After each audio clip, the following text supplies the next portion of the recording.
Protests and press conferences. The extraordinary scene as Trump testified. New York. One protester held a sign showing former president in a prison jumpsuit behind bars. Another sign screamed, "Invoke the 14th Amendment to bar Trump from running for president again." Time equals 400 ms. Greater than the scene outside the Manhattan courthouse, and inside, of course, was a historic one. Trump took the stand in a case that goes to the heart of his career and persona. Whether he's actually as rich and as successful as he claimed. The mood Monday fit the moment.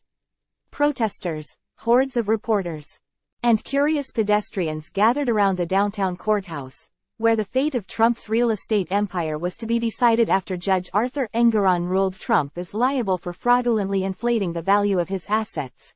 Trump supporters ripped the case, which has become a rallying cry for him and his backers on overzealous. Prosecutors, particularly Democratic State Attorney General Tish James, who has become a regular target in his stump speeches. "All these lawsuits are bogus," said Trump supporter Aidan Eller, sporting a flag depicting a caricature of the 45th president as a shredded bodybuilder with a rocket launcher and the words, "No commie can stump him." The atmosphere was indicative of the legendary courthouse at 60 Center Street, home to some of the most famous trials and legal scenes in pop culture, including the backdrop of Law and Order, and the Hall of Justice where Santa Claus was put on trial in the 1947 classic, Miracle on 34th Street. Time equals 400 ms. Greater than. Even so, the Boss Tweed-era courthouse has never seen a situation quite like this. A former, and possibly future, President of the United States on the stand, loquaciously responding to prosecutors' questions before an admonishing judge and a flurry of reporters. And outside, pro- and anti-Trump protesters were verbally sparring with each other, screaming about everything from election fraud, rape exceptions for abortion and a general malaise for the state of American affairs.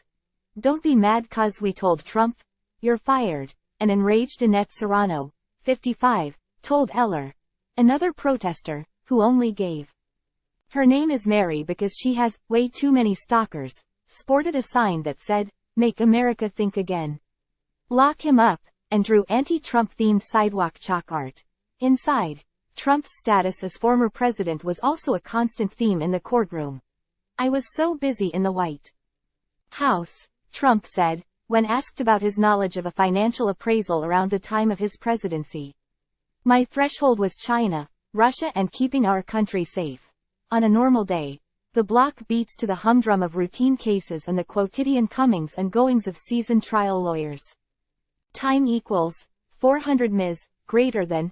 "We're dealing with an extraordinary situation here," said Trump's lawyer Christopher Kise, pleading with Judge Engoron to let Trump give a narrative account of his answers. Engoron then beseeched Kise to control his witness.